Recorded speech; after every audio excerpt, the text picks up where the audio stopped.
Hey, this is Mr. Mitchell with a video about overloads, fuses, and other electrical safety devices. Here's the questions. Here's some more on electricity.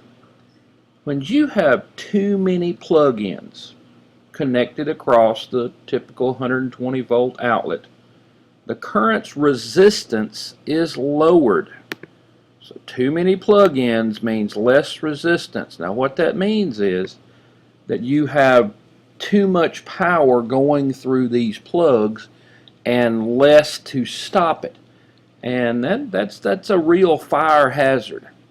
That's a real fire hazard. So hopefully you don't have anything such as this in your house. If you do, you just need to get a different way of having that to where you don't have so many things plugged in.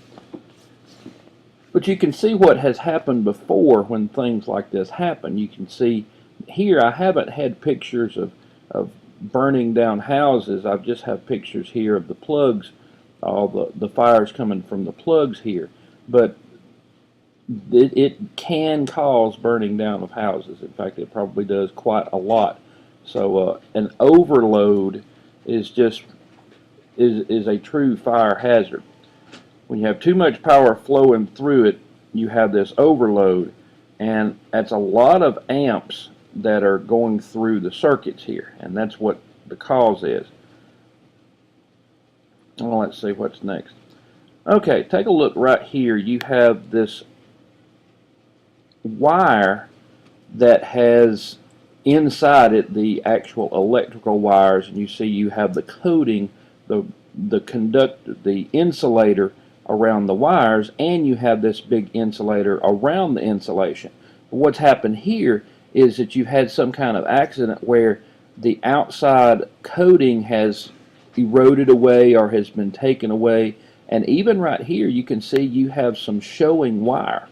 And the problem is you're going to have electrical current coming through here, and whenever it comes through, nope, I'm sorry about that, didn't mean to move that around, but whenever it comes through, if it touches another wire, let's say, well, I don't see any problem with this particular wire, but if it were to get nicked and the wires touch, instead of going all the way through the circuit, it would take the path of least resistance.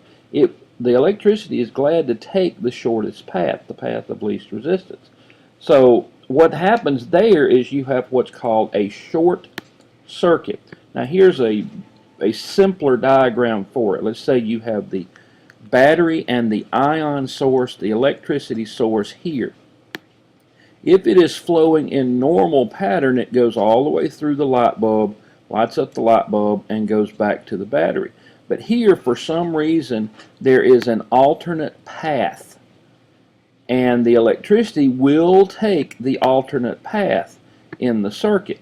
And that's what's going to happen over here. Instead of going out to your appliance, it's going to take a shorter path, which means you have more electricity in a smaller amount of space. Now what's going to happen to the light bulb? The light bulb's just not going to work. It's not going to work, and you may be wondering why it's not working, but if you have something like this where your plug-in has been damaged, you may have a short circuit, and that is a fire hazard also. If you take a look here, it happened to me one time. I had some kind of damage because of a chair that ended up cutting a cord here. So sure enough, the appliance quit working, the electricity came up through here, and instead of going all the way through like it should and connecting the circuit, I guess it's more like it came out here, and instead of going all the way to the appliance, it was short-circuited. It cut it off right here and then went back there. There is electricity flowing even though the actual thing you're using is not working anymore, like this light bulb. So what do? There are some safety prevention methods for helping with overloads and with short circuits, and one of them is a fuse. To prevent problems with overloads and short circuit, we have a couple of things. One of them is a fuse. Overloads can happen accidentally, happens all the time, but fuses are connected in the series along the path. So say you have a series and you just make sure that this fuse is connected with it, and it's going to go out and run the appliance and be here at the plug-in over on this side.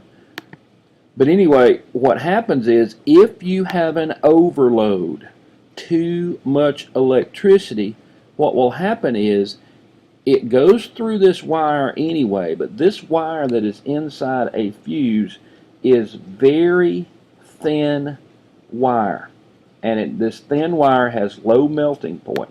So a very thin wire with low melting point is what the electricity is going through. So what happens when you have too much electricity? It burns up the wire, which is not a bad thing. In fact, it's a good thing, because if you have too much electricity going through here, this opens the circuit. By burning up the wire, it opens the circuit. And that means that it's going to shut down all that electricity, which is good because you don't want too much electricity going through there. So you just change the fuse and you fix whatever problem was messing with the fuse and was sending too much electricity through there. And you can see we've got different size fuses. We've got some smaller and different looks to them, but they all do the same thing. They're a safety measure to prevent too much overloading. Now sometimes you'll see a fuse that looks like this. This is one that you might see under the hood of your car, or you might see in a boat, and there are other things that would have that, and it serves the same exact purpose. The electricity is running through here. I guess instead of going up top, it probably goes through here. But the electricity is going through it, and it has that ribbon. That ribbon, of course, is going to be small wire with a low melting point. Now let's talk about circuit breakers. Chances are good your house has a circuit breaker. These circuit breakers are like probably in some kind of closet, maybe even outside. I think the school has some circuit breakers outside. But you open it up and you see all these switches. All these switches are pointed in a certain direction. Now what happens if you get an overload, suddenly a switch will go this way. It has bimetallic strips there, which is going to contract whenever you have a high melt or whenever you have overheating. So what you do, you go find the fuse box and you just flip it back that way, and knowing that you had too many things plugged in or that you had some kind of reason for it to be overheating. Happens at our house some when we have too many things plugged in, too many electrical devices going. We'll flip a fuse or we'll flip the circuit breaker, and all we got to do is just make sure we cut off some of that stuff, and then we can flip it back on, and we happen to be pretty good shape right there. Now circuit breakers are easier to use than fuses, because fuses you have to buy a new one and you have to install it. But here you just flip a switch, and that's much more convenient.